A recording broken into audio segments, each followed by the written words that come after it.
உறவுகள் அனைவருக்கும் வணக்கம். இன்றைக்கி நமக்கு ஒரு சிந்தனை விருந்தகம் அப்படிலேருந்து ஒரு பதிப்பகத்தில் நம்ம ஒரு புத்தகம் புக் பண்ணியிருந்தோம், பதிவு செய்திருந்தோம். நமக்கு வந்திருக்கு, ஸ்பீட் போஸ்ட் மூலிமா வந்திருக்கு. அது என்ன புத்தகன்றதை பார்ப்போம்.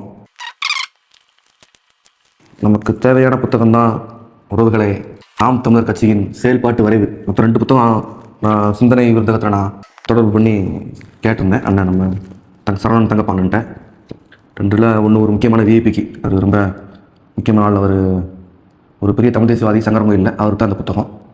இன்னொன்று நமக்கு இந்த புத்தகம் நம்ம எப்படி பார்க்குறோம்னா, பகவத்கீதை, திருக்குரான், பைபிள் எப்படியோ தமிழர்களுக்கு திருக்குறள் எப்படியோ அதே மாதிரி தமிழ் தேசிய சிந்தனை கொண்டவங்களுக்கும் தமிழ் தேசிய இன மீட்புக்கும் ஒரு ஆட்சி, தமிழ் தேசிய ஆட்சிக்கு வந்து அண்ணன் சீமான் அவர்கள் ஆட்சி அமைத்தால் எப்படி நம்ம நாடு எப்படி இருக்கும் கொஞ்சம் வரைவா அண்ணன் கொடுத்துருக்காங்க. முழுக்க ரொம்ப அற்புதமான ஒரு வரைவு, எல்லோரும் படிக்கணும். எனக்கு இது வந்ததுலேருந்து, ஏன்னா 2016 இது மாதிரி ஒரு புத்தகம் வச்சுருக்கேன். வந்ததுலேருந்து எப்படியாச்சும் நம்ம புத்தகம் வேணும்னு நமக்கு விருப்பம்.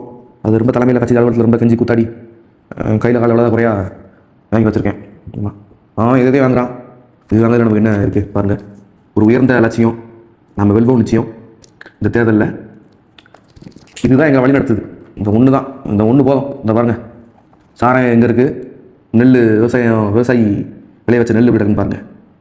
இந்த மாதிரி இப்போ அண்ணன் என்ன சொல்கிறாருன்னா, 10 கிலோமீட்டருக்கு ஒரு பஞ்சாயத்துக்கு ஒரு நெல் பாதுகாப்பு கூட ஒன்று வைக்கிறதா நான் அண்ணன் சொல்லியிருக்காங்க வரைவில். இந்த மாதிரி நிறையா இருக்குது. இனி வரும் காலங்களில் நம்ம அந்த வரைவை பற்றி, முக்கியமான வரைவை பற்றி நிறையா சொல்லிட்டாங்க.